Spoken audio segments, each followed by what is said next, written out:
this film, what is so wonderful is that there is this juxtaposition of surreality and heightened reality right next to something that feels very personal and very real and very authentic. We learned on the Harry Potter films that the successful formula was, if at first the sets seemed totally believable, familiar, credible, and the magic grows out of that, then the magic is very effective.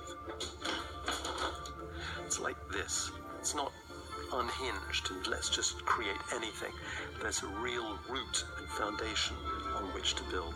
Is J.K. Rowling's world substantially moved on, or rather moved back? It's set in New York in 1926. It's the most exciting period, the Jazz Age, just a couple of years before the Depression. It's a fascinating challenge for a designer.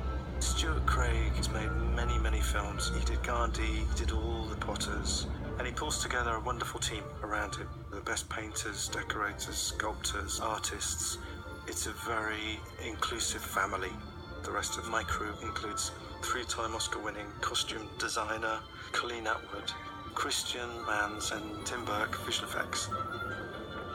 What's been great is the collaborative process that we've gone through over the Potter films and carrying that on into this new realm.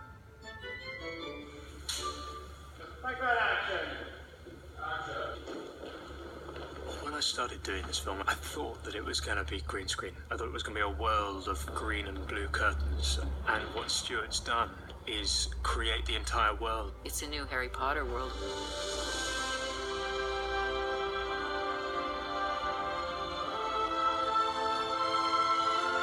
Creating this whole texture that these characters are coming into is almost as important as creating the characters themselves.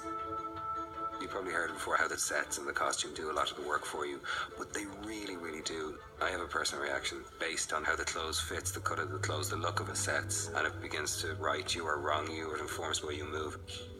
Colleen has this bonkers imagination, but she is also a real student of design and the history of costume. And I think she is able to combine the eccentric and the extraordinary with great elegance, taste, and relatability.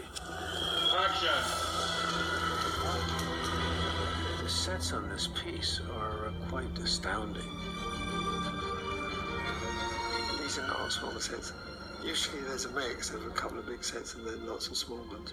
We seem to have big ones and only big ones. This has been a year journey with the art department and me and the previous team working hand in hand. So if nothing else, it's a little surreal to be finally stood on a set that I've been looking at digitally for months. And it pretty much looks like what we planned, and that I'm quite proud of.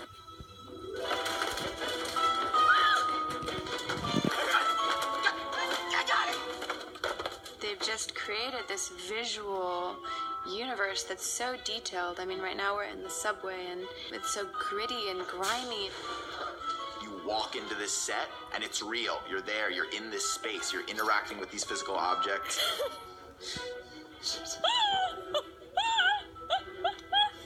Hey, breath.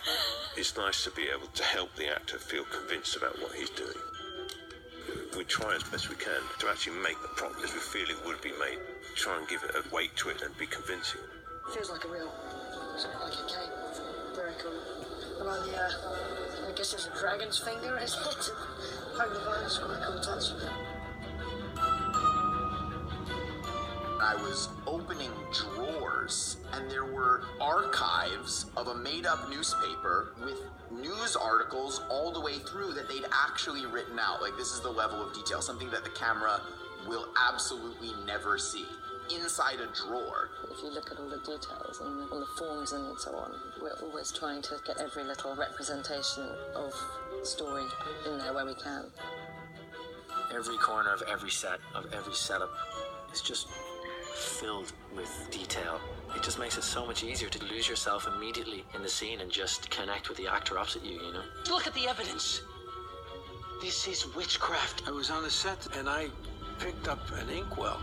And later on, I found my hands were marked, you see, because the inkwell was filled with ink. There's a lot of danger in going into that set. It It is a big team of people making the film. It is not a series of independent departments working in isolation. We work very closely together, and that helps make the film really believable, but the process very enjoyable for us as well, because it's a collaboration and cross-pollination of ideas throughout all of the different departments. Ultimately, our job is to make the audience believe what they're seeing is real, whether it's fantastic or not. It's a rich universe, and it's a wonderful world in which to let one's mind wander and to allow the incredible group of people working on the film to feast their imaginations.